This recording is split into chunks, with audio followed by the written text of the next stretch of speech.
serving the Republic of the Philippines for more than 75 years. Ito po ang Presidential Broadcast Service. Ang Pilipinas ngayon! Narito na ang pinakamainit na mga balita na nakalap sa bawat sulok ng bansa. Ihahatid sa bawat Pilipino saan man kayo sa mundo. Ang Pilipinas ngayon! Pakinggan ang bawat kaganapan sa bawat lalawigan. Ito ang Pilipinas ngayon!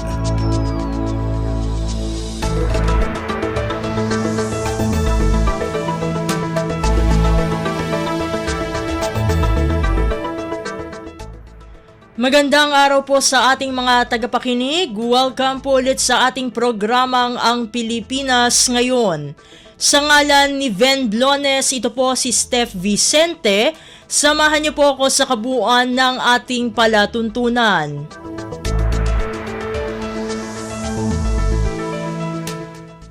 Tulad ng dati, mapakikinggan po ang ulat ng ating mga kapatid na himpilan sa probinsya, ang ating mga segmentong balitang negosyo at kalakalan, balitang sports at balitang artista, maging ang ilan sa mga pangunahing balita mula dito sa ating bansa. Yan po sa kabuuan ng ating palatuntunan, ang Pilipinas Ngayon. Kumpleto, detalyadong balitaan, di papahuli sa mahahalagang kaganapan. Kamustahin ang inang bayan, ang Pilipinas Ngayon.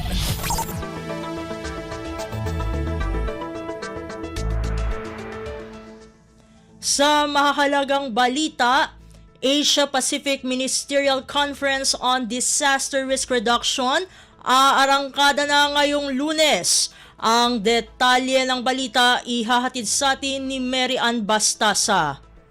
Magbubukas na ngayong araw ang 2024 Asia-Pacific Ministerial Conference for Disaster Risk Reduction o ang APM-CDRR na layong patatagin ang kooperasyon sa pagtugon sa mga sakuna. Itong kauna-unahang pagkakataon na magiging host ng Pilipinas sa APM-CDRR na gaganapin sa Philippine International Convention Center sa Pasay City simula ngayong araw October 14 hanggang 18. Ayon sa DENR, lalahok sa naturang conference ang nasigit 4,000 mga kinatawan mula sa pamahalaan, international at civil society organizations, pribadong sektor, academe at stakeholder groups na mula sa 69 na bansa. Ipinunto naman ng Environment Secretary Maria Antonia Yulo Loizaga na layo ng Ministerial Conference na bigyan ng LGUs ng isang plataforma at network na nakatutok sa pagkamit ng disaster resilience sa taong 2030. Tatalakay din dito mga inisyatibo at global practices para mapahusay ang pagtugon sa mga disaster at mabawasan ang panganib ng sakuna. Ang APM-CDRR ay isang biennial na kaganapan na pinungunahan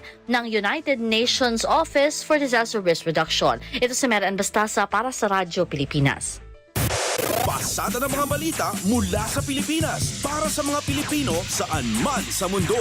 Ang Pilipinas Ngayon.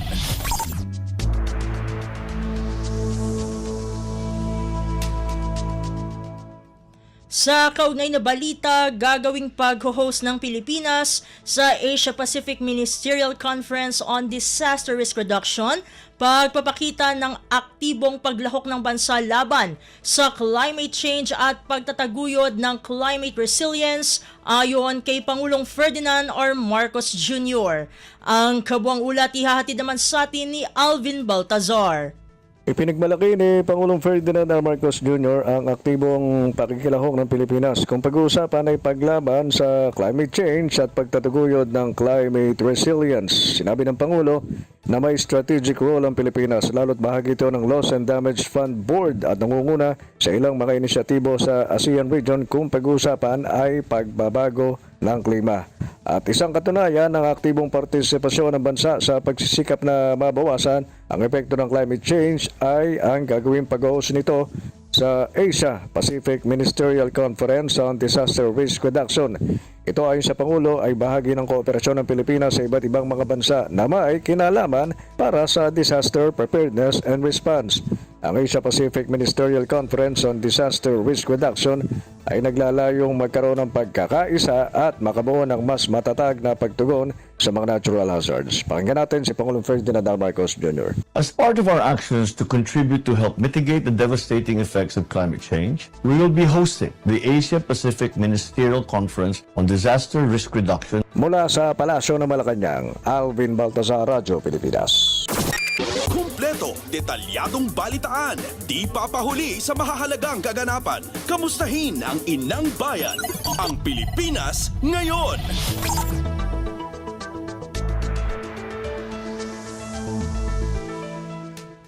Sa iba pang mga balita, binati at pinapurihan ni House Speaker Martin Romualdez si Pangulong Ferdinand R. Marcos Jr. sa kanyang matagumpay at produktibong pakikibahagi sa ika-44 at ika-45 ASEAN Summits na ginanap sa Laos.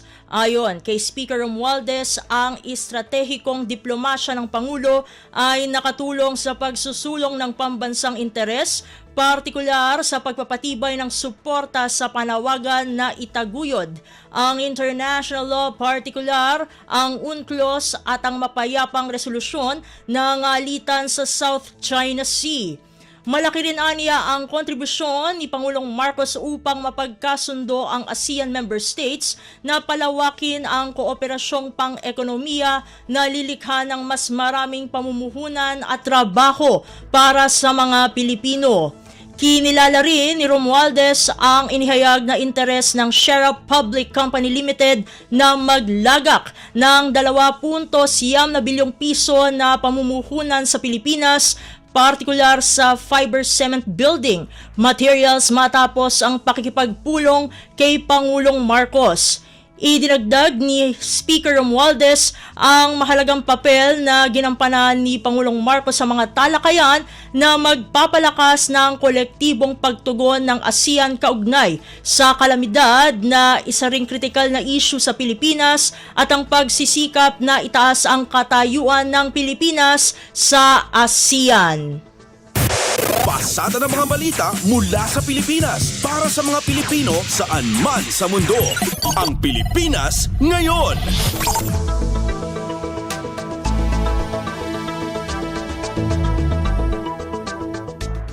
Sa iba pang mga ulat, dinakip ng pinagsanib puwersa ng Presidential Anti-Organized Crime Commission o PAOK at Bureau of Immigration OBI ang 11 Chinese nationals sa Camarines Norte linggo ng umaga. Sa ulat ng PAOK, ang mga Chinese national ay sangkot sa illegal construction ng mineral processing plant sa Barangay Tugos sa bayan ng Paracale.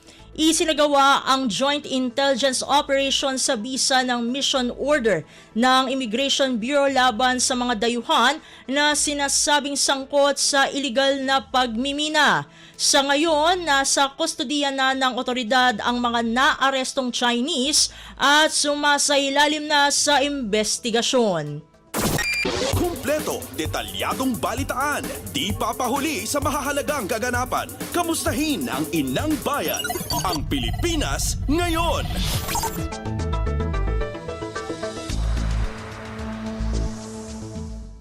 Sa iba pang mga balita, namahagi ang pamahalaan ng Estados Unidos sa pamagitan ng United States Agency for International Development o USAID ng 5 milyong pisong halaga ng mga kagamitan sa aquaculture para sa mga lokal na mangingisda ng Ilocos Norte. Personal na ipinagkaloob ni USAID Philippine Deputy Mission Director Rebecca Eubanks kay Governor Matthew Manotoc ang nasabing donasyon para suportahan ang sustainable tilapia farming sa naturang lugar. Kasama sa mga kagamitang ipinamahagi ang mga generator, solar-powered lighting at mga gamit na magpapataas ng 20% sa produksyon ng tilapia. Dagdag pa rito ang mga natanggap na mga lambat ng mga mangisdang naapektuhan ng Super Typhoon Julian. Ang nasabing tulong ay bahagi ng mas malawak na 41 milyong pisong donasyon ng USAID na sumusuporta sa pangalaga sa karagatan at sustainable livelihood sa rehiyon. Nagpahayag naman ng lubos na pasasalamat si Governor Manotoc sa tulong na mapapakinabangan ng mahigit 610,000 Ilocano. Pasada ng mga balita mula sa Pilipinas para sa mga Pilipino saan man sa mundo. Ang Pilipinas ngayon.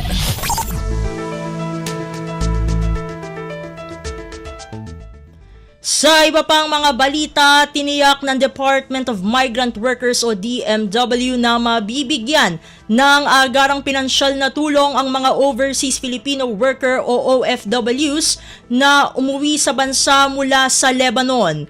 Dumating noong Sabado ang siyam na OFW na voluntaryong sumali sa repatriation program ng pamahalaan. Bawat isa sa mga ito ay nakatanggap ng tulong pinansyal na 75,000 piso mula sa DMW Action Fund at karagdagang 75,000 piso mula sa OWA bukod pa sa 20,000 pisong livelihood assistance mula sa DSWD at skills training vouchers mula naman sa TESDA. Sinabi ni DMW Secretary Hans Leo Kakdak na lahat ng kinakailangang suporta ng mga umuwing OFW ay ipagkakaloob para sa kanilang produktibong pamumuhay. Mula Oktubre ng taong 2023, umabot na sa 442 OFWs kasama ang 28 dependents ang nakauwi na sa bansa mula sa Lebanon dahil sa lumalalang kaguluhan doon. Kumpleto, detalyadong balitaan, di papahuli sa mahahalagang kaganapan. Kamustahin ang inang bayan, ang Pilipinas ngayon.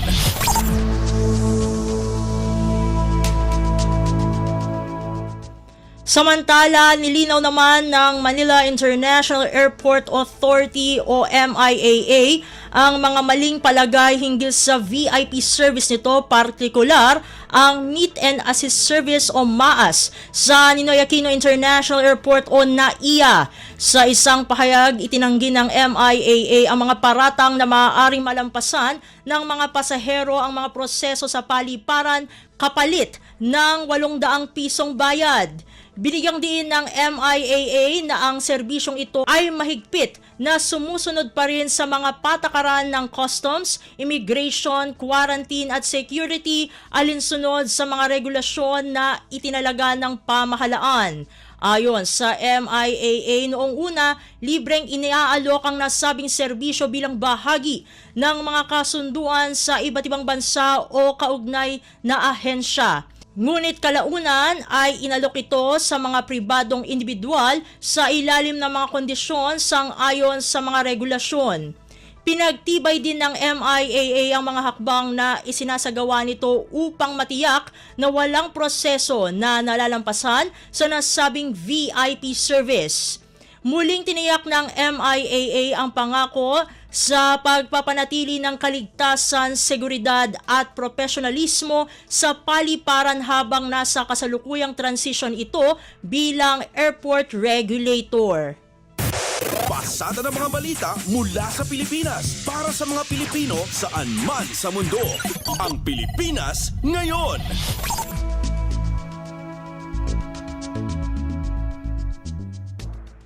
Sa iba pang mga balita, ibinida ni Department of Tourism o DOT Secretary Cristina Garcia Frasco ang lumalakas na ugnayan ng turismo sa pagitan ng Pilipinas at Australia.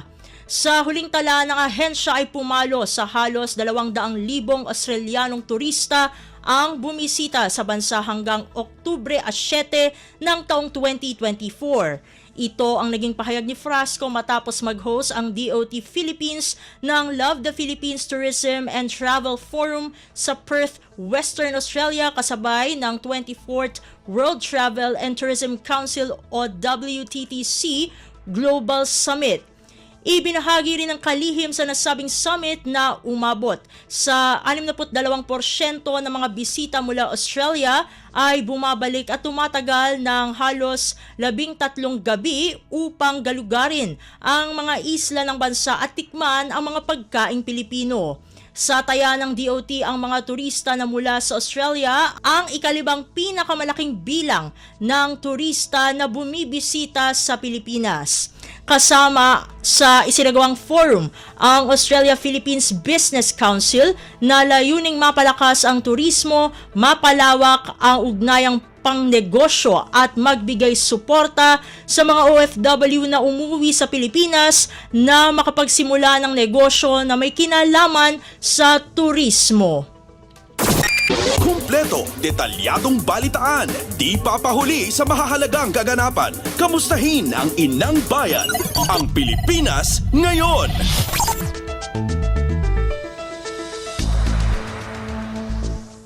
Samantala, inilunsad ng Japan International Cooperation Agency o JICA at Department of Public Works and Highways o DPWH ang pinalawak na bypass road sa Bulacan, hudyat ng pagkumpleto ng Phase 3 ng Arterial Road Bypass Project o ARBP.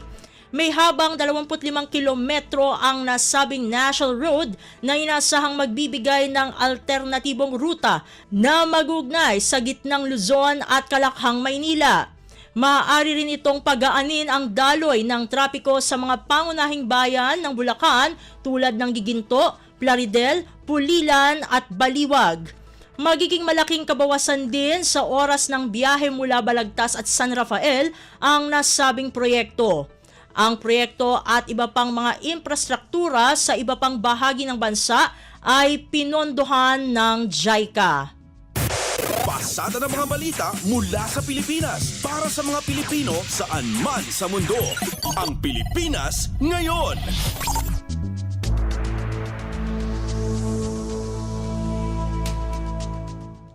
Sa iba pang mga balita, pinaplansya na ng Metropolitan Manila Development Authority o MMDA ang mga paghahanda sa panahon ng Kapaskuhan. Ayon kay MMDA Chairman Romando Artes, makikipagpulong na ito sa iba't ibang ahensya ng pamahalaan. Pinagsusumite na rin ng MMDA ng traffic plan ang pamunuan ng mga mall sa National Capital Region o NCR. Pinag-aaralan din ang muling pagbabawal sa mall-wide sale tuwing weekdays at pagsasaayos sa oras ng operasyon ng mga mall partikular na sa EDSA. Samantala, abala na ngayon ng MMDA sa pagtulong sa paglilinis ng mga pampublikong sementeryo sa Metro Manila bilang paghahanda naman sa paparating na undas. Kumpleto, detalyadong balitaan, di papahuli sa mahahalagang kaganapan. Kamustahin ang inang bayan, ang Pilipinas ngayon.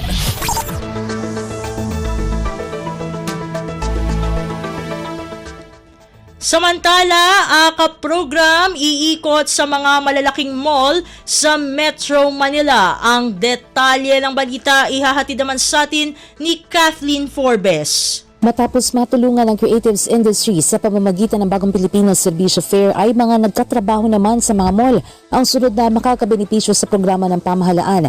Ayon kay House Deputy Secretary General at BPSF National Secretariat Lead Sophonias Gabonado Jr. ngayong buwan ay iikot ang Pangulo Ferdinand R. Marcos Jr. at si Speaker Martin Romualdez sa ilang malalaking mall sa Metro Manila para magpaabot ng ayuda sa mga empleyado, retailers at renters sa pamamagitan ng AKAP program ng DSWD. Bilang pauna, ilulunsad ang AKAP Mall sa SM Fairview, North, Mega Mall at MOA. Sunod naman anyang tinitignan na maabotan ng tulong ang delivery rider sector. Magkakaroon ng AKAP Mall Tour launching sa October 18 kung saan pupuntahan ang mga malalaking mall kagaya ng SM Fairview, SM North, SM Mega Mall at SM MOA.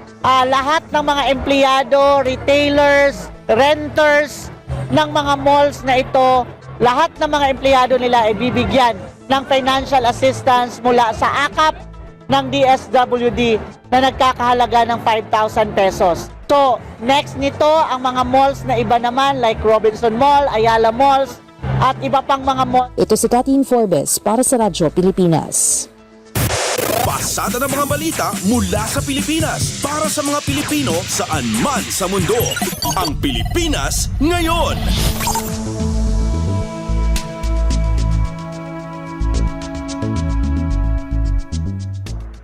Sa iba pang mga balita, entertainment industry nagpasalamat sa natanggap na suporta mula sa gobyerno at sa liderato ng Kamara.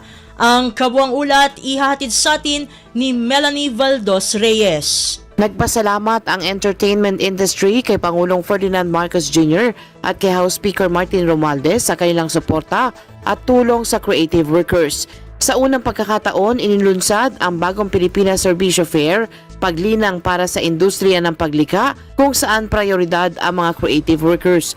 Sa loob ng 2 araw, umaabot sa 15,000 na mga cinema workers ang nakatanggap ng iba't ibang serbisyo at benepisyo mula sa pamahalaan. Ayon sa Batikan Director at Film Development Council of the Philippines, Chief Jose Javier Reyes, ang BPSF ay patunay ng pagbibigay halaga ng gobyerno at ng Kamara sa industriya. Sinabi naman ni multi-awarded actress Boots Anson Roa na ang serbisyo fair ay hindi lamang para sa assistants, bagkus layong panatagin ang mga komunidad sa industriya at itaas ang buhay ng mga cinema workers. Umaasa si Speaker Romualdez na ang unang inilunsad na inisyatiba ay magbibigay daan para sa long-term benefits ng creative industry. Melanie Valdos Reyes para sa Radyo Pilipinas. Kumpleto, detalyadong balitaan, di papahuli sa mahahalagang kaganapan. Kamustahin ang inang bayan, ang Pilipinas ngayon.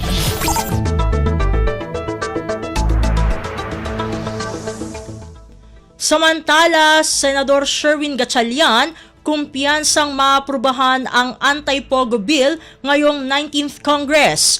Ang detalye ng balita ihahatid naman sa atin ni Nympha Asuncion.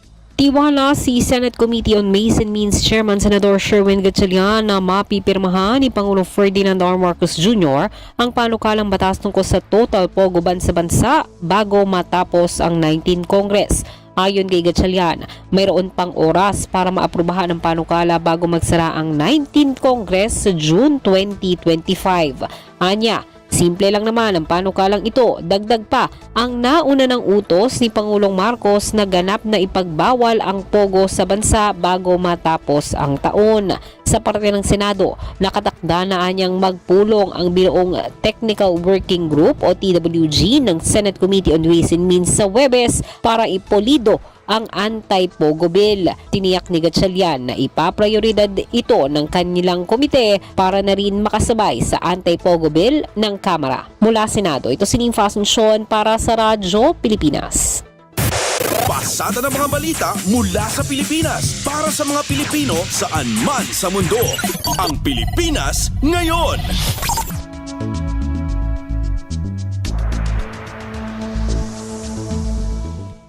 Sa iba pang mga balita, nakalalasong water bottles nagkalat sa merkado. Narito ang ulat ni Charmaine Cristobal ng RP3 Alert.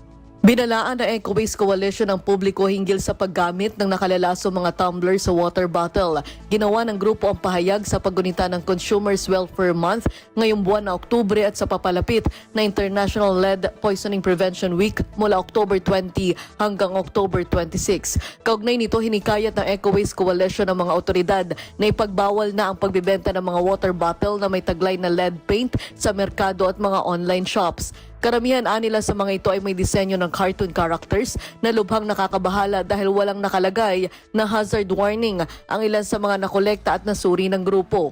Sa pag-aaral ng Eco Waste Coalition, ang pagkaka-expose ng tao sa mga bagay na may taglay na lead ay magdudulot ng behavioral disorder, sakit sa kidney, puso at baga.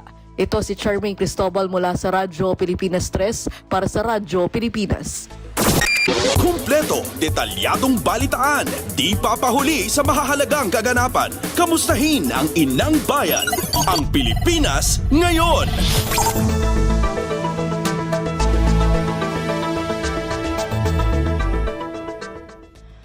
Samantala, makikibalita naman muna tayo ngayon sa naging resulta ng latest tugon ng masa o TNM survey sa pamagitan ng panayam ng ating kasamang si Ray Sampang kay Octa Research Fellow Professor Ranjit Rai. Pakinggan na natin ang naturang panayam. Pasada ng mga balita mula sa Pilipinas para sa mga Pilipino saan man sa mundo. Ang Pilipinas ngayon.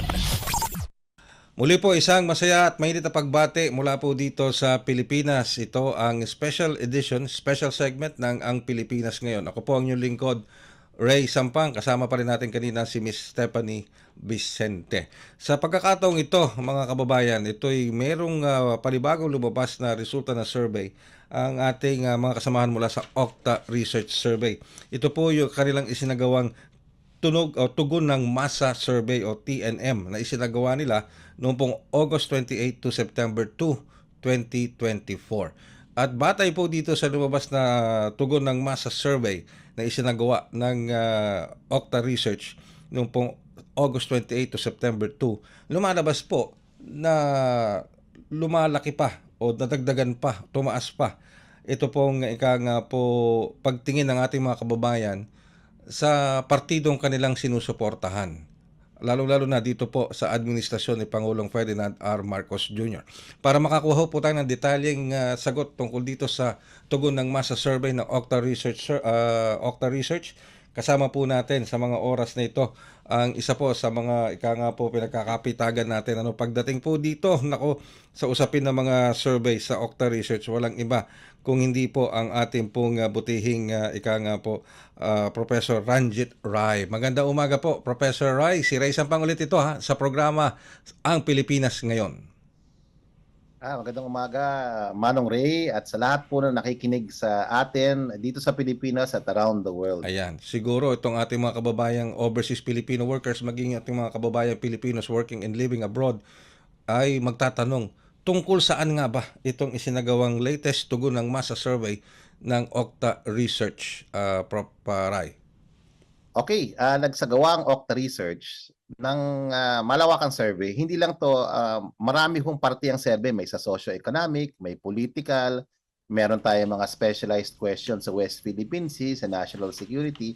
Lahat ho ng probes na yan ay binibigay namin sa publiko, no? Kasi yan ay public service po ng Octa Research. Ang Octa Research ay non-partisan. Ito hong survey na pinapalabas namin sa publiko, non-commission to. Ibig sabihin, wala ho nagbayad. Kami ho, dahil sa marami sa Octa Research ho ay faculty sa UP rin at gumagawa ng research. Isa sa amin mga tanong, wala ho tayo kasi mga political parties talaga na in the true sense of the word. No? Meron tayong mga parties on paper. Pero ho, mga kababayan natin, hindi ho sila nag-identify sa mga political parties natin. Nag-identify sa mga pamilya. So nagtanong ko ano ba? Etong tanong na, alin sa sumusunod ang pinaka naglalarawan ng sinusuportahan ninyo sa politika? Napakasimpleng tanong, diba? It's a political preference survey. O preference na, sino bang maganda sana kung may Republican o Democrat. Kaso wala eh. Ang kaso, yung iba-ibang partido, hindi mo alam kung sino talaga, no? So ang tinanong namin mga pangalan ng mga malalaking pamilya dito. At so sinagawa namin yung survey ito, first quarter, second quarter. Ito na ang pangatlong beses namin tinanong sa bayan itong mga tanong namin. Ano ang pinaka naglalarawan ng sinusuportahan ninyo sa politika? At lumalabas ho na 38% ng ating mga kababayan ay nagsasabing they support the Marcos administration. Actually, the question is they support Ferdinand Marcos Jr. and the administration. Ako ay pro-Marcos. So, klarong-klaro sa mga tinatanong namin na pinakategorize namin sila. Pro-Marcos. Tinanong rin siyempre namin yung pamilya ho, no, ng ating Vice President, no, si VP Sara, yung Duterte family. Ako ho ay sumusuporta sa Duterte family at sa kanyang political alliance. Ako ay pro-Duterte. So, ang lumalabas ho, ang pro-Marcos ay 38%. Tumaas ho siya ng 2 points, 2%. Malaki po yan, although hindi siya, nasa margin of error siya, may pagbabago siya, bahagya. Pataas yung trend niya. Yun ang importante. Yung final numbers, 36, 38. 36 siya last quarter, na yun 38.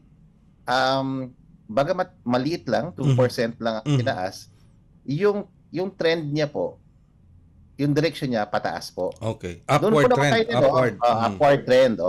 While those naman dun sa sa pro Duterte, yung sinasabi, pinaka naglalarawan ng kailang sinusuportahan ay sinasabi nila mas pro Duterte sila, ay bumabaho from 20% nung first quarter. Ngayon po ay 15% na lang po siya Okay. sa third quarter. So yan ho, yung trend niya, bagamat maliit lang ang pagbaba ng second quarter, yung second quarter 16 siya, ngayon 15, at mababa ang kanyang national, sa national level, yung pagbaba niya, doon ho sa Class E, and may meta A, B, C, and E, no? Yun sa mga pinakamahihirap nating kababayan, bumagsak po yung suporta doon by 11%. Wow, 11%.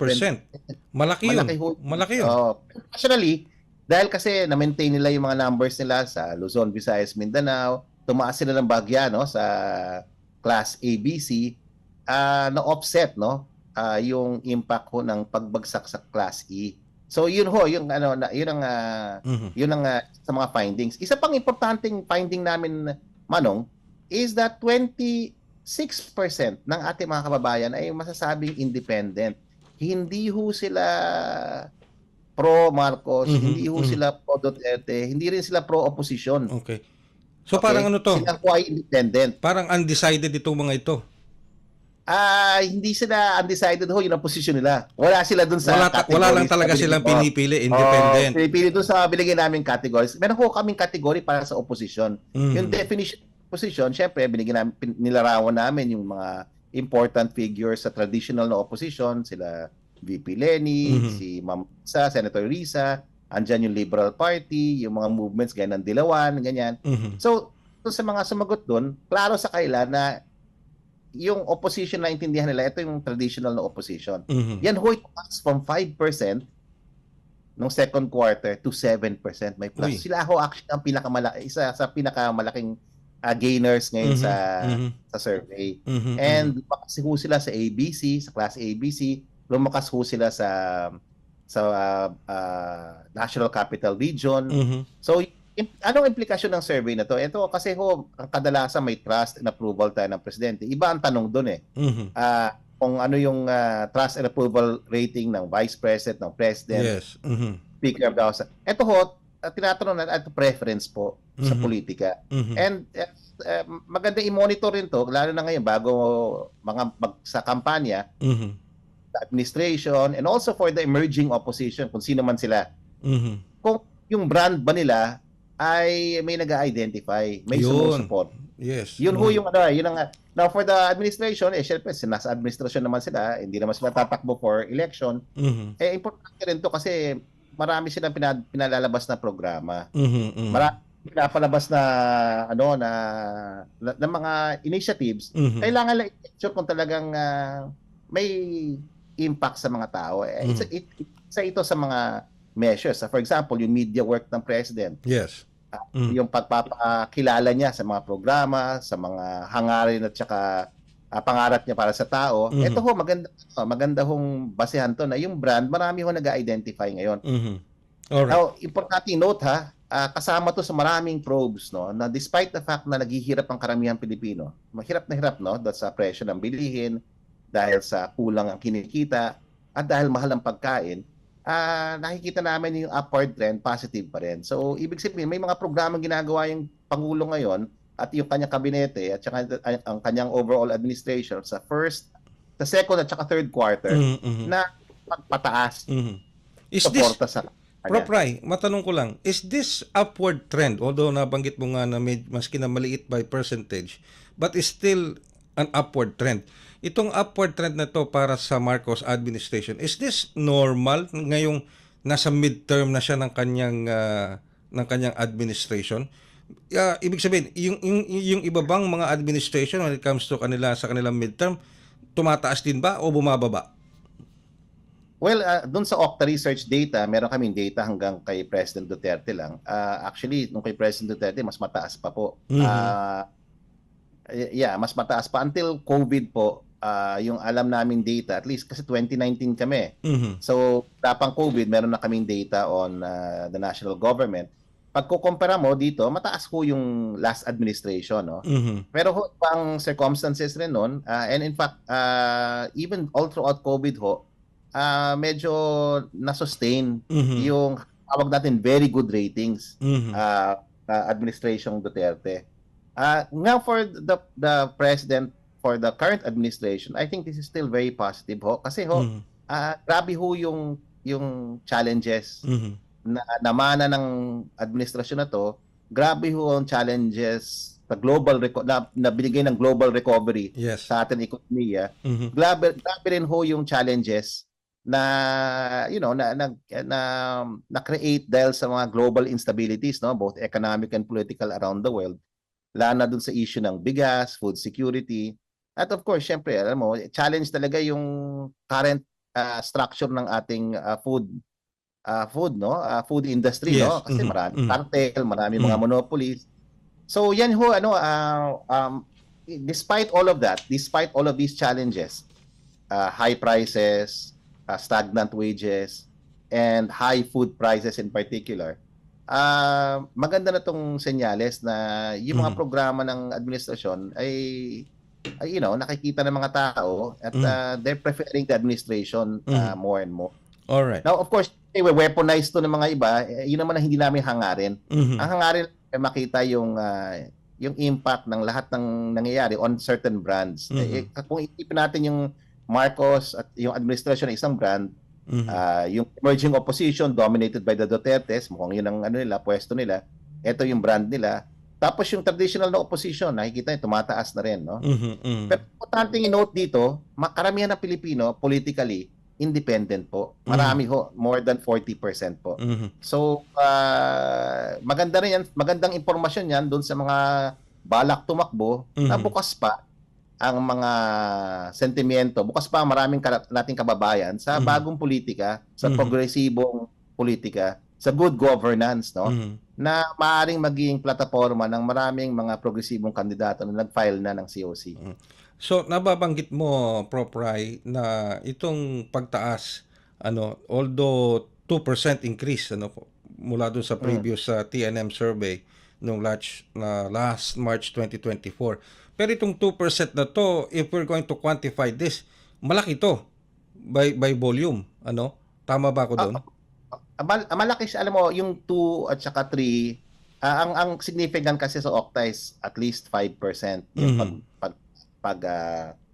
pagbabago sa base number, no? So, for example, tingnan natin ho from the long view. From January, 31% ang pro-Marcos. Ngayon, 38%. Laki. Huwag natin tingnan quarter per quarter. Tingnan natin yung kabuuan, yung trend. Doon makita, pataas po yung trend. In a time, very challenging for many Filipinos. Ayon sa mga survey namin. Maraming nagputom, maraming nagsasabi na mas mahirap sila ngayon. Okay? Pero, nakikita natin may improvement from second to third quarter dun sa poverty and hunger studies natin. And nakikita rin dito sa preference survey. So ito, doktor to ng mga ayudang binigay ng gobyerno, tulong sa mga komunidad, okay, yung mga polisiya siguro, pero largely programa to eh. Kasi makikita nyo, dun ho siya malakas, dun sa Bat Luzon, dun sa NCR, at importanteng inote, tumaas sila sa Visayas. Okay. So maraming mga programa, kasi marami rin naapektuhan komunidad doon nung first quarter sa El Nino. Tama. La Nina pala, no? O maging dito sa El Nino. El Nino pala, sorry, El Nino. Okay, and maraming mga programa inulunsad doon para tulungan sa Mindanao at saka Visayas. At nakikita na natin itong epekto, pataas ng pataas yung preference, no? And of course, the probes, trust and performance, lalabas rin yan soon. Meron kaming ginagawa.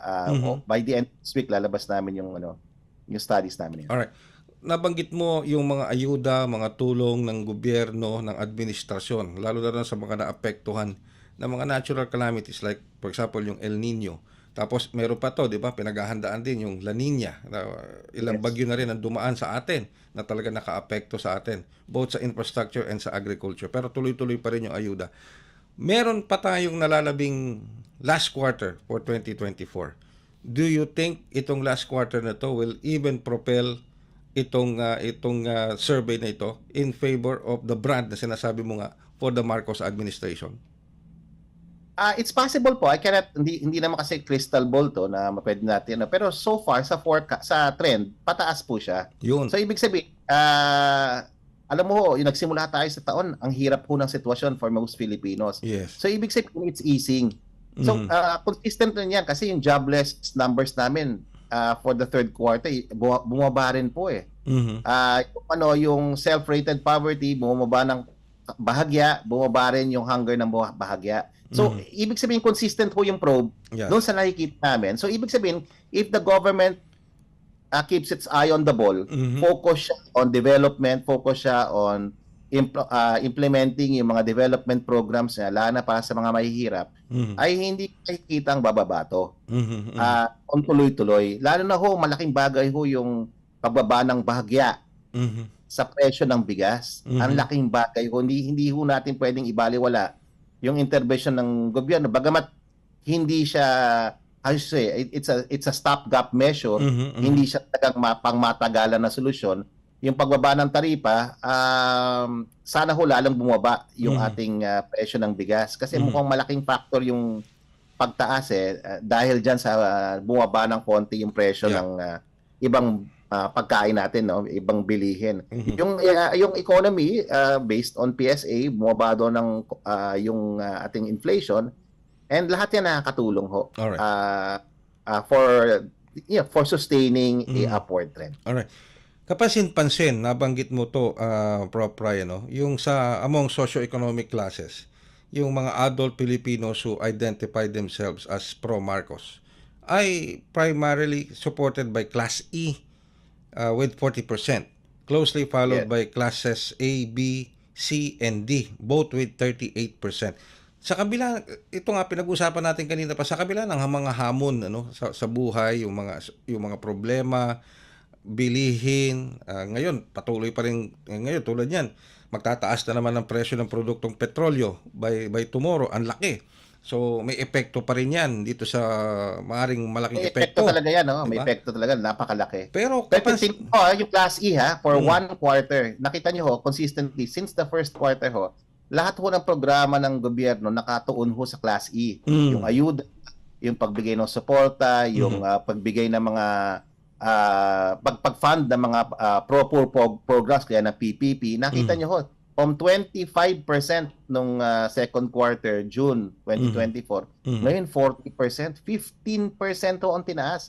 15, hindi ho loko. Talagang malaki ho yung epekto ng mga programa na makakalutas ng kahirapan at kagutuman. No? Nakikita kagad yung epekto. Quarter per quarter ho, ang laki kagad ng impact. So, dalawang quarter ho na talagang nakapokus yung gobyerno doon sa pagbigay ng ayuda, hindi lang sa pagbigay ng ayuda, pag-provide ng mga programa para sa ating mga mahihirap na kababayan. Okay. Ito yung epekto. Alright. Nabanggit mo, Prof. Ray, dito sa Visayas, kinakitaan ng pagtaas ng bilang ng suporta sa Marcos brand, sa Marcos administration. Bukod sa Visayas, ano pa yung iba nyo nakitang sumunod dito sa Visayas, Prof. Ray? Actually, ang pinaka-significant para sa amin yung sa Visayas, may konting nominal change sa Balance Luzon na mataas na rin naman po, 42 to 43% sa Balance Luzon. Ang importante ho ay bumagsak ho dito sa sa NCR, no? Ng 1 43, 42, pero very minimal, di ba? Ang pinaka-importanting tingnan natin dito yung sa Visayas po, plus 5. So yan, significant po kasi lampas sa margin of error na plus minus 3.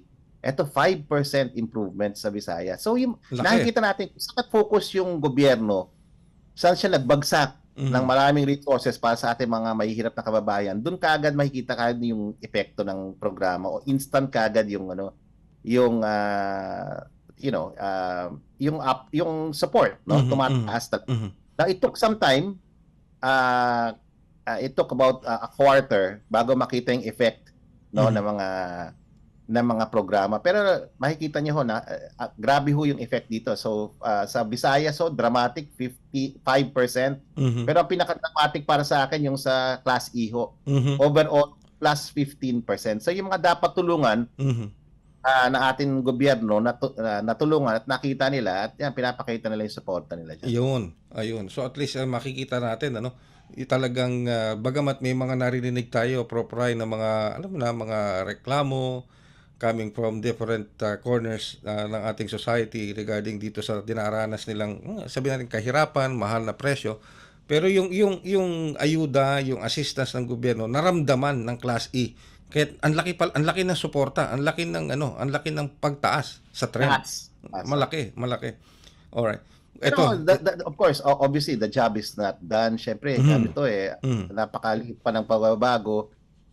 Marami pang problema. Tuloy-tuloy pa rin ang hamon ng kahirapan at ng kagutuman. So kailangan talaga mag-focus ang gobyerno hindi sa politika ho, pero sa serbisyo ho.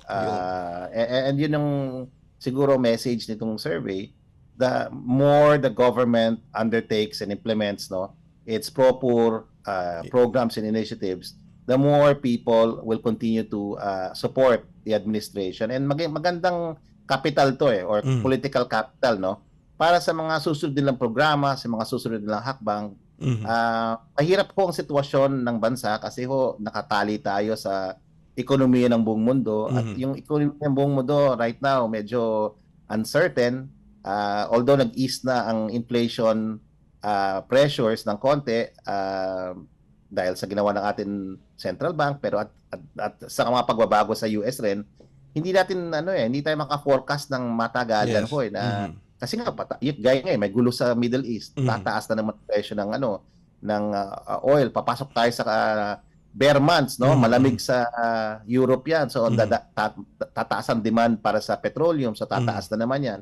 Pag tumaas yan, naapektuhan tayo sobra-sobra.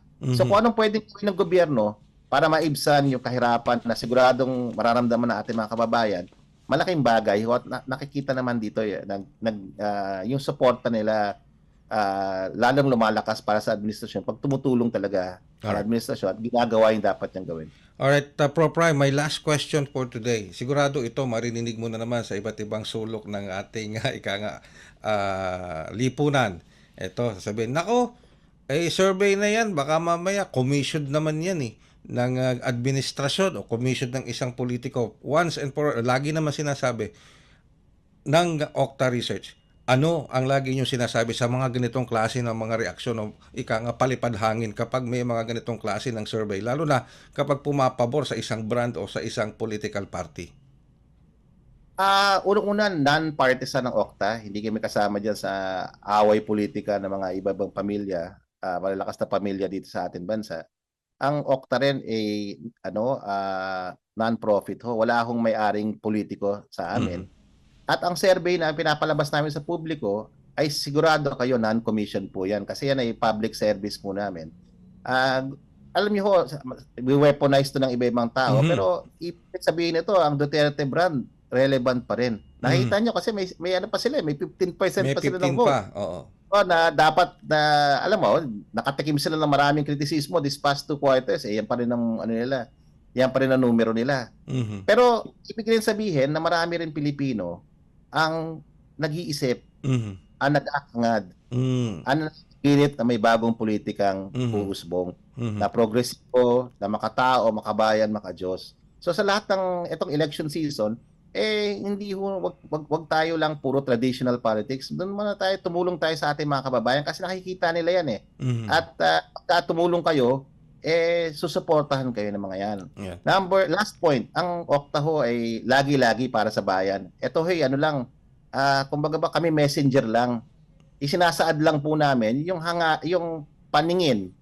Okay?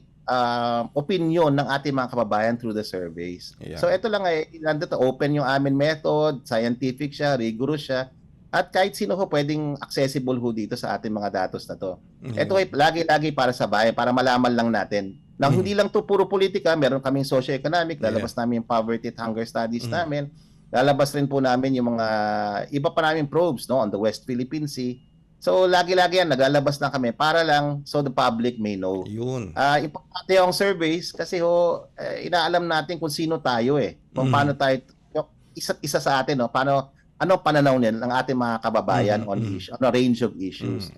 Now, importante pag alam natin kung sino tayo, mas madali nang sagutin kung saan tayo pupunta, ano ang gusto natin mangyari para sa ating bayan. Yeah. So ang surveys nakakatulong yan kasi syempre, kung tatawagin natin mayayaman, lagi naman sila in power, di ba? Magandang surveys kasi tinatanong nating regular common Filipino, anong tingin niya sa issue? Yes. Di ba? Yes, yes. At sana maging guide yan. Snapshot naman to, guide lang ito para sa ating mga decision makers, lalo sa government, no? Last point, ito ay numbers, hindi permanente to, pwedeng tumaas, pwedeng bumaba. Ito ay trend lang as of the moment. And natin yung susunod na survey sa fourth quarter po. Pero ang nakikita ko dyan, Prof. Rai, is ganito unti-unting namumulat ang mata ng ating mga kababayan. Na tulad na sinabi mo, may bagong pumapasok na uri ng politika, ng bagong uri ng administrasyon, ng bagong uri ng pagsisilbi. Unti-unti, it might not be that fast as we wanted to or others might want it to, pero unti-unti, dahan-dahan.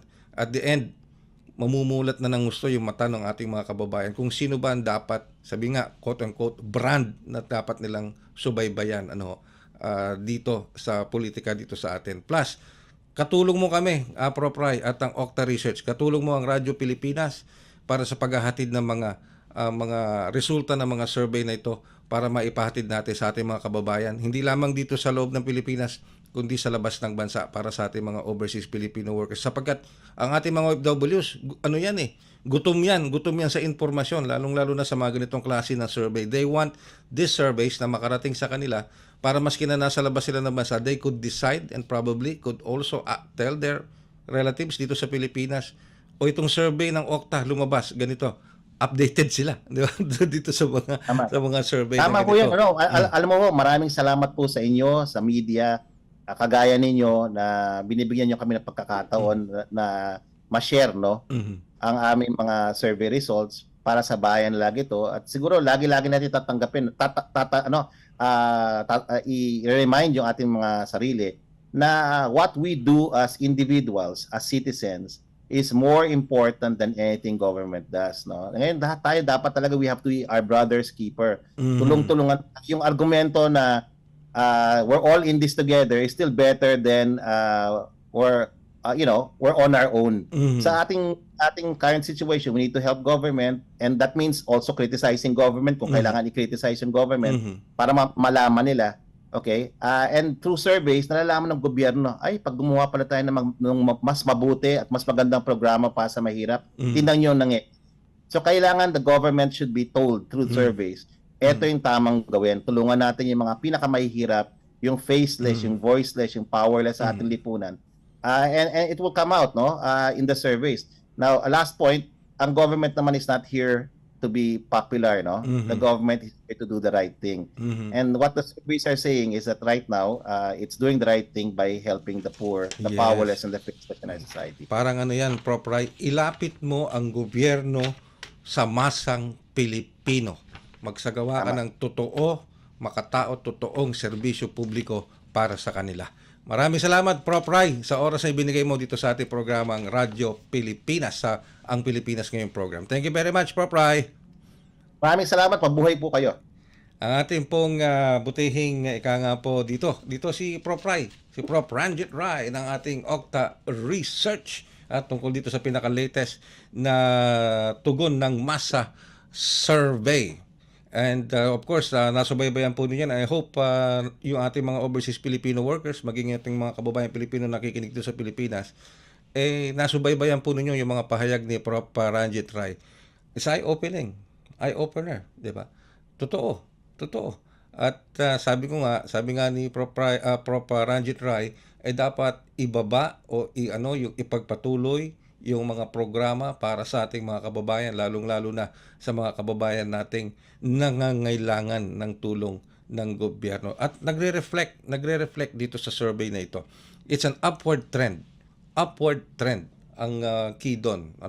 And if the government can sustain this, who knows? pagdating ng medyo magiging political ano na ako dito. midterm election hanggang sa national election. Who knows, it might pay off, di ba? Para sa kanila. And of course, syempre, yung sinasabi nating ilapit sa taong bayan ang serbisyo ng gobyerno tulad ng ginagawa ngayon ng Administrasyong Marcos Jr. through honest to goodness public service. Sa ngalan po ng ating mga nakasama, lalo na sa ating Octa Research si Professor Ranjit Rai, ako naman po ang inyong lingkod, Ray Sampang. Maraming salamat po sa pagsubaybay niyo sa special edition na ito ng Ang Pilipinas Ngayon. Back to you, Step. Kumpleto, detalyadong balitaan, di papahuli sa mahahalagang kaganapan. Kamustahin ang inang bayan, ang Pilipinas ngayon. Maraming salamat kasamang Ray at iyan ang mga mainit na balita para sa araw na ito. Samantala, ating antabayanan ang mga balita mula sa ating mga kapatid na himpilan sa probinsya para sa Regional News. Balita mula sa lalawigan sa bawat rehiyon ng ating bayan. Dito sa Ang Pilipinas Ngayon.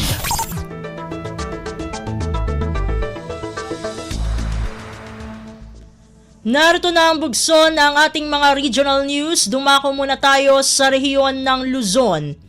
Napagbentahan ng 42 MSMEs at magsasaka sa Alabang Trade Fair ng Provincial Government ng Nueva Vizcaya umabot sa mahigit 11.8 million pesos.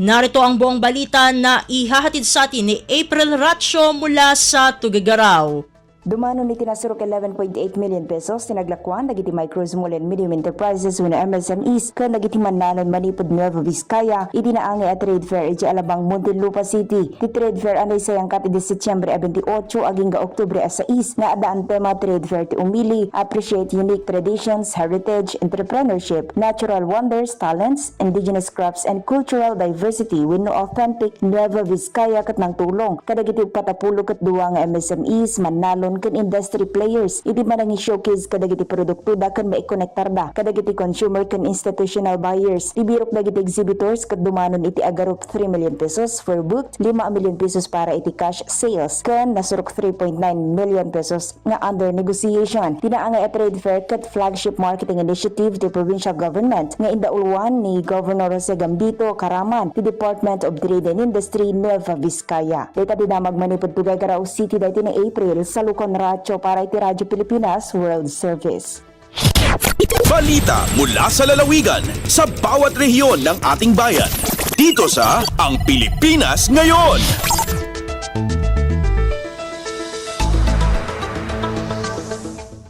Inyong napakinggan ang ulat ni April Ratio mula sa Tuguegarao. Dakuin naman natin ang Baguio City. Libo-libong turista inaasahang matutunghayan ang Cordillera Festival of Festivals. Ang kabuang ulat ihatid naman sa atin ni Jong Munar. Manamnama manayunan ti bilang nagiti turista mga buya iti may katlong selebrasyon iti Cordillera Festival of Festivals into Oktubre 18 iti agda mga tawen. Dahito kapaset iti selebrasyon iti National Indigenous Month. Tinasong aktibidad ket pakipasetan nagiti nagdudu mga piyesta iti Cordillera kasi iti Kawayan Festival ti Abra, Sayam Festival ti Apayao, Adiway Festival ti Benguet, Panagbenga Festival ti Ciudad ti Baguio, Kulpi Ad Festival ti Fugao, Budong Festival ti Kalinga, Matagawan na Festival ti Tabuk City, Kenlang Eye Festival iti Mountain Province. Sigon kani Attorney Reynald Lacaden, Senior Tourism Operations Officer iti Department of Tourism Cordillera, panggap iti selebrasyon nga ipaamam mo iti publiko, nagiti dadumapaya kultura ken na isang sangayan na piyesta iti rehiyon. Inayo na babaen iti daytoy kat may tandudo iti turismo iti rehiyon Cordillera. Manipod iti Radyo Pilipinas Baguio, Jong Munar nang ipadamag para iti Radyo Pilipinas World Service. Balita mula sa lalawigan sa bawat rehiyon ng ating bayan.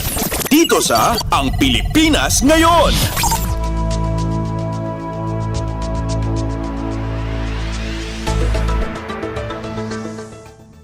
Inyong napakinggan ang ulat ni Jong Munar mula sa Baguio City. Pumunta naman tayo sa rehiyon ng Kabisayaan. Pinakaunang permanent evacuation center sa bayan ng Daan Bantayan, Cebu na kumpleto na. Pakinggan ang kabuang ulat na ihahatid naman sa atin ni Carmel Matus Pedroza mula sa Cebu. Aduna unyay mas hamugaway nga kaistaran ang mga bakwit sa panahon sa kalamidad. Kinihuman na kumpleto na ang 11 permanent evacuation center sa lungsod sa Bantayan sakop sa lalawigan sa Subo na nahimutang sa Barangay Paho. Ang mga proyekto ang ipunduhan sa buhatan sa Ako Bisaya Party List nagbalor og 38 milyones pesos. Aduna kini mga amenities ginaglakip sa activity area, kitchen, conjugal room, clinic, prayer room, toilet, bathroom, player room, mess hall, breastfeeding room, admin office o recreational room. Among 1,400 square meters ng evacuation center kay turnover pa unya sa lokal nga kamhanan. Sa higayon nga kini mamahimong operational na adunay luwas o komportable nga kapuy-an ang mga residente panahon nga adunay kalamidad. Kini si Carmel Matos Pedroza para sa Radyo Pilipinas World Service. Balita mula sa lalawigan sa bawat rehiyon ng ating bayan. Dito sa Ang Pilipinas Ngayon.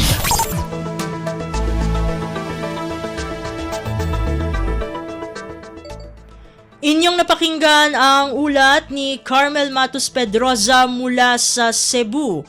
Dakuy naman natin ang Iloilo, groundbreaking ng itatayong Dairy Feed Center ng National Dairy Authority sa New Lucena, Iloilo, nakatakda sa Oktubre 28. Narito si JP Hervas para sa detalye ng balita.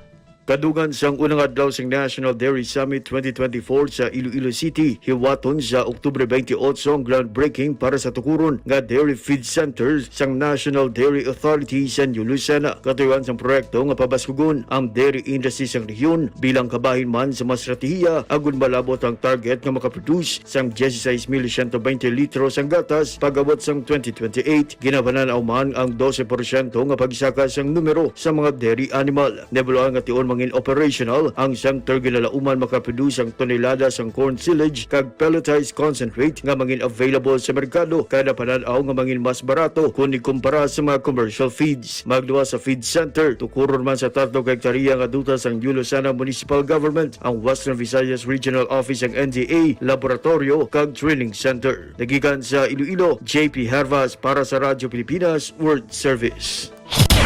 Balita mula sa lalawigan sa bawat rehiyon ng ating bayan. Dito sa Ang Pilipinas Ngayon.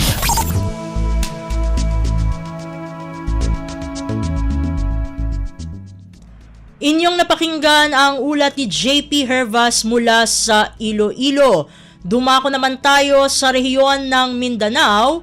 38th Kadayawan Festival sa Davao City pinarangalan bilang Best Cultural Festival para sa highly urbanized city sa bansa. Ang kabuang ulat ihahatid naman sa atin ni Marcel Dasalia mula sa Davao.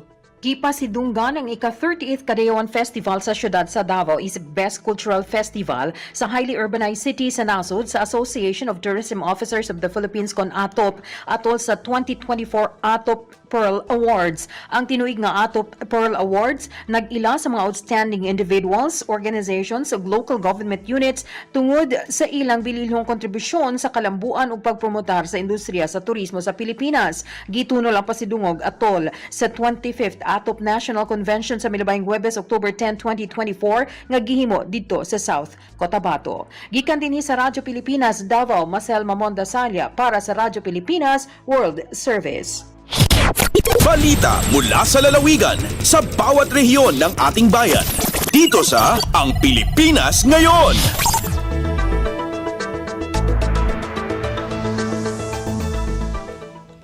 Inyong napakinggan ang ulat ni Marcel Dasalia mula sa Davao. Dakuy naman natin ang Butuan, biomass floating dryer na nagkakahalaga ng 450,000 pesos ipinagkaloob ng Department of Agriculture o DA Caraga sa grupo ng mga magsasaka na nakatira sa floating community ng Agusan Marsh sa Agusan del Sur. Ang detalye ng balita ihahatid sa atin ni Jocelyn Morano. Pinaagi sa Timbahog Local Feed Formulation Program sa Department of Agriculture Caraga, malipayong gidawat sa Binusugan Integrated Farmers Association dito sa Barangay Sabang Gibong, Talakugon, Agusan del Sur ang usa ka biomass floating dryer nga nagkantidad og 450,000 pesos. Gamit kaayo ang biomass floating dryer sa mga nanimuyo sa Agusan Marsh o ang gibantog nga floating community sa Agusan del Sur kay mapadali ang pagpatahay sa makuhang janitor fish o water hyacinths nga mo'y igsasagol sa himuong bahog nga isupply ngadto sa mga poultry multiplier feeder farm sa Agusan del Sur. Doon na usay pataba ng Testa Caraga nga solar panel og may komite para sa libreng pagbansay sa piniling miyembro sa asosasyon aron sila makahibalo mo gamit sa biomass floating dryer og muluntad og dugay ang paggamit niini. Ang produkto doon na usab kapas mo produce og distilled water. Sigon pa ni Gemma Sofri, Timbahog focal person, mapahimuslan kinig maayo sa floating communities nga na nagpuyo sa Agusan Marsh. Gikan sa RP Butuan, kini si Jocelyn Morano para sa Radyo Pilipinas World Service. Balita mula sa lalawigan sa bawat rehiyon ng ating bayan. Dito sa Ang Pilipinas Ngayon.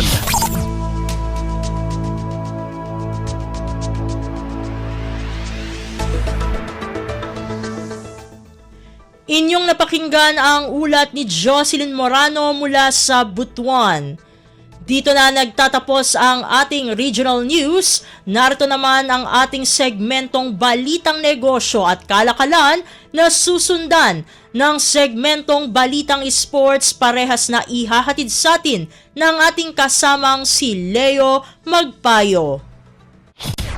Lagay ng ekonomiya, kalakalan, negosyo at iba pa. Atin ang alamin dito sa Ang Pilipinas Ngayon. Magandang araw. Narito na po ang Balitang Negosyo at Kalakalan. Umakyat ang foreign direct net inflows ng Pilipinas ng 5.5% sa buwan ng Hulyo. Ito ay katumbas ng 820 milyong dolyar mula sa 778 milyong dolyar noong parehas na buwan ng taong 2023. Ayon sa Bangko Sentral ng Pilipinas o BSP, ang mas pinahusay na foreign investments ay mula sa pamumuhunan ng non-residents at residents investments. Base sa datos, karamihan sa equity ay sa capital placement mula sa bansang Japan, Estados Unidos at Singapore na namumuhunan para sa sektor ng manufacturing at real estate. Pero mula Enero hanggang Hulyo, nananatiling top investors ang bansang United Kingdom, Japan at Estados Unidos.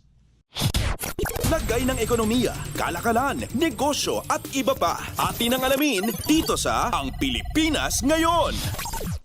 Inilunsad ng Bangko Sentral ng Pilipinas o BSP ang one-stop shop website para sa financial inclusion na naglalayong ipromote ito bilang National Development Agenda.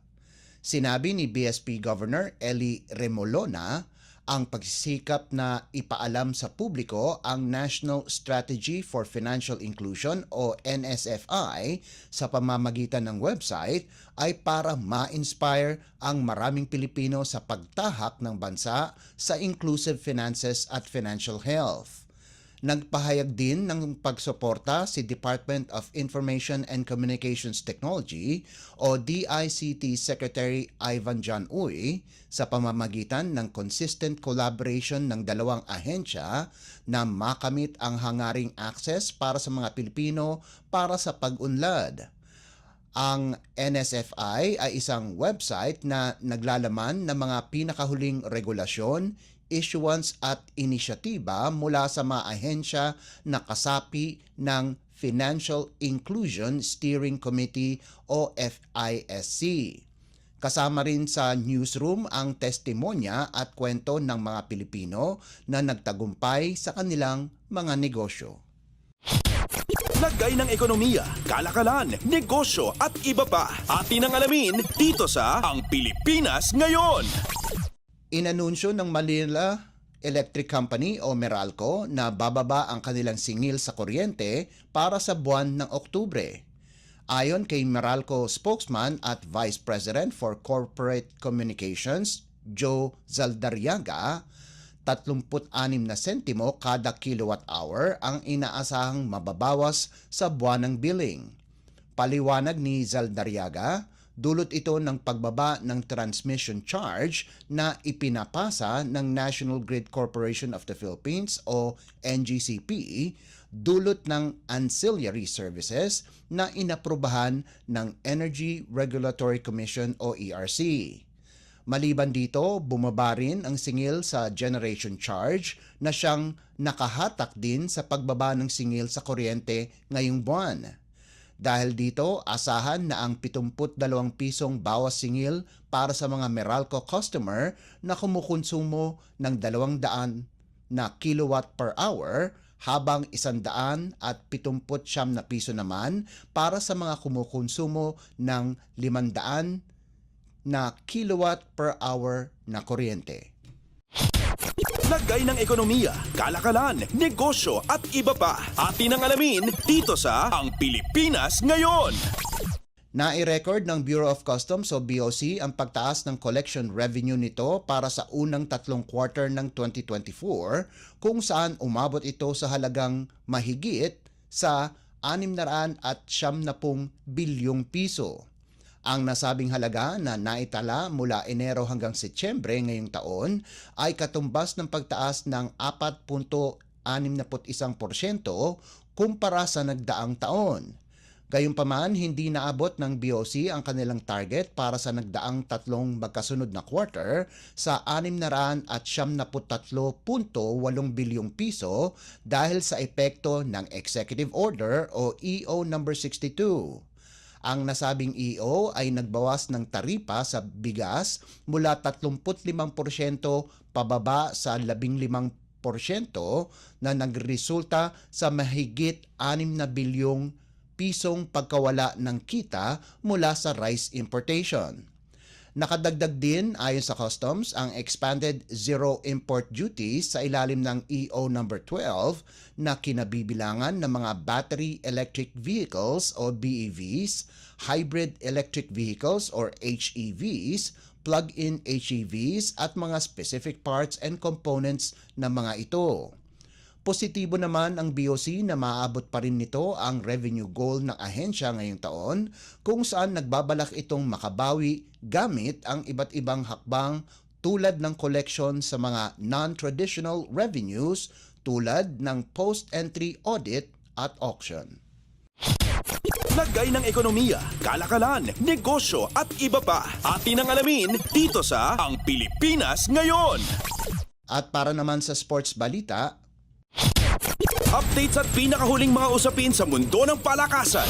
Atin ang pakinggan dito sa Ang Pilipinas Ngayon. madaling dinispatcha ni dating 3-division champion John Riel Casimero ang kanyang kalaban na si Saul Sanchez pagkatapos ang paghinto ng laban sa unang round pa lamang ng kanilang 10-round bout na ginanap sa Yokohama Budokan sa Japan. Lumabas ng sumusuntok na kaagad si Casimero sa unang round at halos 30 segundo pa lamang ay napabagsak niya na ang dating world title challenger. Sinundan kaagad ng Filipino slugger ang kanyang mga suntok at pinabagsak niya muli si Sanchez sa pamamagitan ng left hook.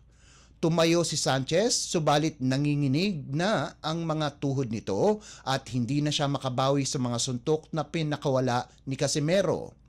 Dahil sa hindi na ito makalaban, hininto ng referee ang laban at binigay kay Casimero ang technical knockout win sa 2 minuto at 41 segundo ng round 1. Dahil sa panalo, napaganda ni Casimero ang kanyang professional boxing record sa 34 na panalo, 4 na draws at 1 talo na may 23 knockouts. Samantala, nakopo ni JR The Dreamer Raquinel ang kanyang kauna-unahang major regional title pagkalipas sorpresahin at manalo sa Mexican hometown favorite na si Yair Frank na ginanap sa Hermosillo, Mexico. Kahit underdog, naging maganda ang performance ni Raquinel sa buong 12 rounds ng laban at kinuha ang unanimous decision. Dahil sa panalo, nakuha ni Raquinel ang prestiyosong World Boxing Council o WBC Continental America's Super Flyweight title, isang malaking karangalan para sa kanyang karera sa boxing. Updates at pinakahuling mga usapin sa mundo ng palakasan. Atin ang pakinggan dito sa Ang Pilipinas Ngayon. Pinangunahan ni na Justin Brownlee at Japeth Aguilar ang magkabilang panig ng court para dalhin ang Barangay Ginebra sa isang 99-94 panalo laban sa San Miguel sa Game 3 ng kanilang PBA Season 49 Governors Cup Best of 7 semifinals na ginanap sa Dasmariñas sa Cavite. Nagpakawala ng 30 puntos ang resident import ng Ginebra habang nakakuha din ng 9 na rebounds, 5 assists at 5 tapal habang nagbigay ng suporta si Aguilar sa nalikom nitong 22 markers, 8 boards at 3 assists. Nakuha ng Gin Kings ang 2-1 advantage sa kanilang serye. Ayon kay Ginebra coach Tim Cone, maganda ang ipinakita nilang depensa ngayon at yun ang nakikita niyang susi sa panalo. Nag-ambag din sina Maverick Ahanmisi at Stephen Holt sa panalo ng Ginebra sa nagawa nitong 15 puntos at 11 puntos ayon sa pagkakasunod. Sa kabilang panig, nagpakawala si Beerman Import EJ Anosike ng game high na 32 puntos habang nalimitahan si 8-time most valuable player Junmar Fajardo sa 12 puntos. Susubukang palawigin ng Ginebra ang kanilang kalamangan sa serye sa Game 4 na nakatakdang ganapin sa Miyerkules sa Smart Araneta Coliseum. Updates at pinakahuling mga usapin sa mundo ng palakasan. Atin ang pakinggan dito sa Ang Pilipinas Ngayon.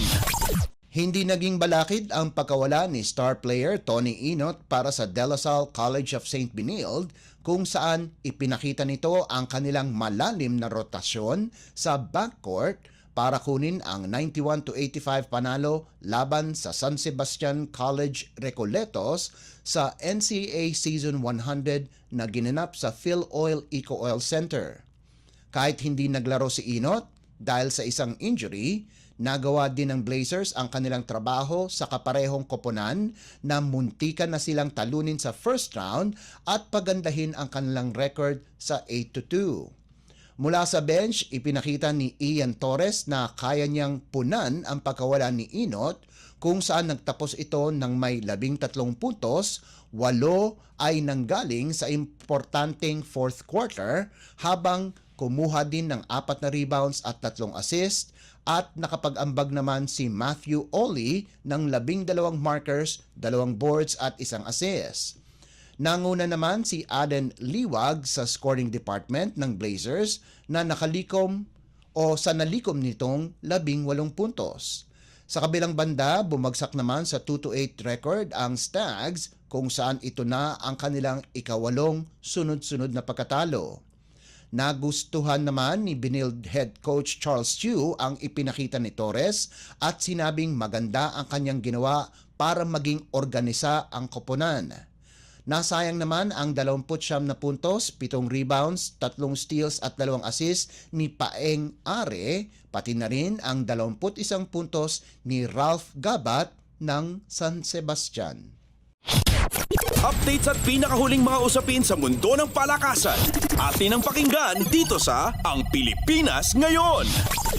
At yan ang pinakahuling balita sa larangan ng palakasan. Para sa Radyo Pilipinas World Service, ito po si Leo Magpayo. Magandang araw. Updates at pinakahuling mga usapin sa mundo ng palakasan. Atin ang pakinggan dito sa Ang Pilipinas Ngayon.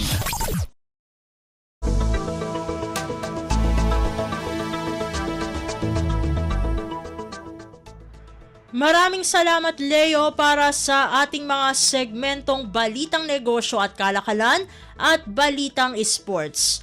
Samantala, narito na ang ating segmentong Balitang Artista na ihahatid naman sa atin ng nag-iisang si Mama JT. Ang latest, ang hottest sa showbiz and entertainment. Heto na sa Ang Pilipinas Ngayon.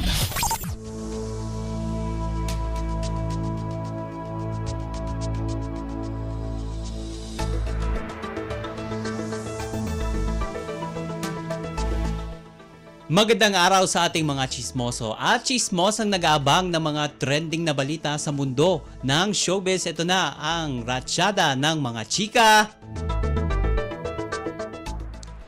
Walang interes sa politika ang award-winning actor na si John Arcilla. Sa isang panayam sa kanya, mas daman niya ang maging kritiko ng politika. Paglalahad ni John, sabi niya, bata pa lamang siya ay nakita na niya ang sistema ng politika sa Pilipinas. Kaya mas pagtutuunan ng pansin ni John ang kanyang sariling foundation para makapagbigay ng tulong. Ito ay sa pamamagitan ng Capable Foundation o ang Care and Protect Life on Earth Foundation. Dagdag pa ni John, quote and unquote, ang program ko kasi yung sa mga parents fitness program sa mga dogs before nag-a-adapt kami ng mga dogs. And then, yung sining kalikasan ay nagbibigay ako ng workshops sa mga bata ng libre. Sabi niya, at ayon sa aktor, sinimulan niya raw ang kanyang foundation noon pang 2008 dahil napagod na raw tong magprotesta. Kaya mas pinili na lamang niyang gumawa ng sariling paraan upang makatulong pa rin kahit papaano sa mga underprivileged. Ika nga niya, makakatulong pa rin siya sa mga Pilipino kahit sa sarili niyang paraan. Ang latest, ang hottest sa showbiz and entertainment. Heto na sa Ang Pilipinas Ngayon.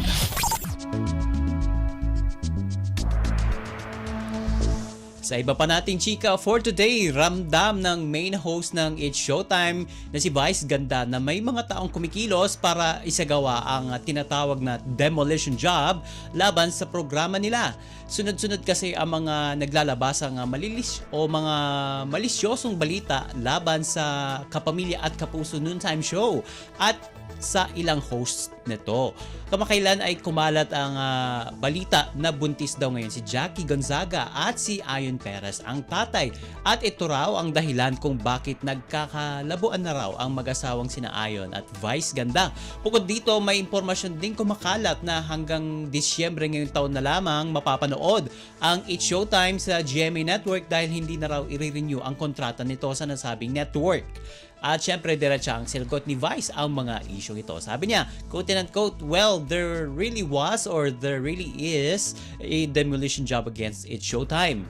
Pero hindi naman natin sasabihin kung kanino nanggaling yon, yung ginagawa sa social media. Demolition job yon, di ba? Sabi niya.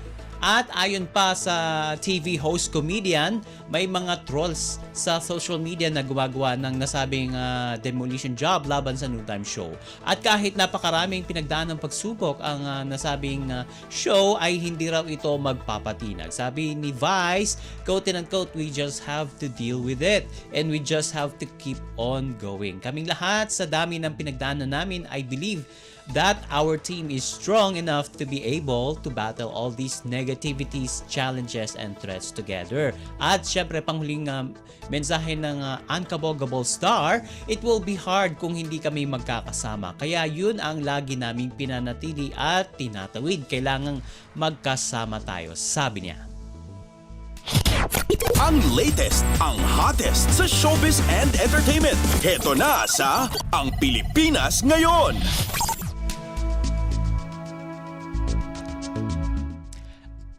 Balik telebisyon ang fashion icon na si Heart Evangelista, ngunit hindi sa pag-arte kundi sa pagiging TV host. Ayon sa anunsyo ng Mother Network ni Heart na GMA Network sa social media, magkakaroon ng sariling reality show ang actress model na kung saan ay ipapasilip niya ang ilang unseen moments pagdating sa fashion world. Mapapanood naman sa isang Instagram video ang ilang behind the scenes moments ni Heart na posted sa GMA Network Facebook page mula sa mga dinaluhan niyang Fashion Week event sa ibang bansa. Ang caption pa riyan, quote and unquote, see the world through the eyes of the country's most loved global icon, Heart Evangelista. At syempre, pinagkaguluhan naman ng mga tagahanga at mga ng mga tagahanga ni Heart at may mga nagsasabing excited na sila dahil ito ang matagal na nilang hinihintay kay Heart.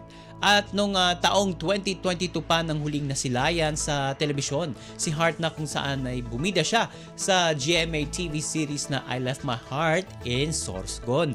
At nung Hulyo lamang nang mag-renew ito ng kontrata sa Kapuso Network. Ang latest, ang hottest sa showbiz and entertainment. Heto na sa Ang Pilipinas Ngayon.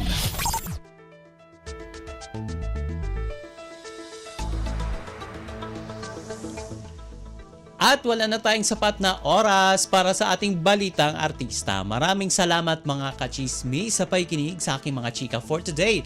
Ako po si Mama JT para sa Radyo Pilipinas World Service! Ang latest, ang hottest sa showbiz and entertainment. Heto na sa Ang Pilipinas Ngayon.